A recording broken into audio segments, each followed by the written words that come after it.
Allez, Madame Babot, très court, s'il vous plaît, pour ne pas trop dépasser les temps. Merci. Merci, Monsieur le Président, mes chers collègues. Juste également, effectivement, aussi un sentiment en écoutant tout à l'heure ces longues diatribes qui portaient sur un dossier difficile que j'avais suivi. Je voulais quand même revenir sur et ne pas laisser place à la mauvaise foi, parce que j'ai assisté à des réunions au ministère des Armées et je sais que les aides avaient été accordées sous conditions. Et donc ça, je le soutiens, et je soutiens ce que précisait tout à l'heure notre présidente de groupe, je peux l'affirmer. Simplement, pour revenir donc sur les propos que je voulais revoir ce matin, donc à propos de ces décisions modificatives, donc, et notamment l'aéroport, l'aide de fonctionnement. Donc cette affectation qui fait suite aux décisions qui ont été adoptées en commission permanente le 25 octobre dernier. Donc sur la forme, comme le soulignait également notre présidente de groupe ce matin, nous déplorons donc le fait de suppression du seuil de dépenses pour les séances plénières et commissions permanentes, parce que ces décisions ne peuvent pas être débattues publiquement alors qu'elles portent sur des enjeux majeurs de développement sur le territoire.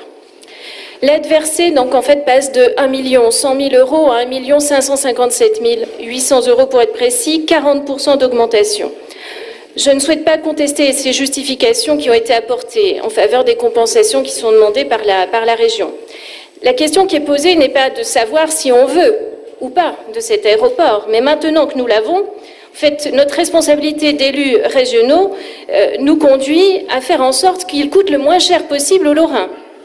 Aujourd'hui, donc, pour parvenir à un équilibre en fonctionnement, l'aéroport doit s'appuyer sur des aides régionales, l'équivalent de 14 € par passager. Nous ne pouvons pas être en opposition avec cette proposition qui est présentée, car elle donne une priorité en termes de maintien des emplois. Et rappelons que donc, nous avons 200 emplois sur cet aéroport. Par contre, il faut tendre à une autonomie financière, et chacun sait que les directives européennes, d'ailleurs, nous imposent pour 2020 à ce que les aéroports soient en équilibre budgétaire. Donc même si cette ligne communautaire semble peu réaliste, il faut parvenir à augmenter le trafic aérien. Le potentiel lorrain est largement supérieur à la fréquentation actuelle de l'aéroport. La capacité, d'ailleurs, nous permettrait de doubler le nombre de passagers actuels et de traiter 30 000 tonnes de fret. On a la chance d'avoir pu maintenir un contrôle aérien sur le site. Une convention d'objectifs a été signée, mais elle ne fixe pas la ligne directrice en termes de développement économique. Et donc il va falloir concrétiser cette stratégie de développement du fret en s'appuyant, misant sur le H24, profiter pour anticiper les évolutions réglementaires.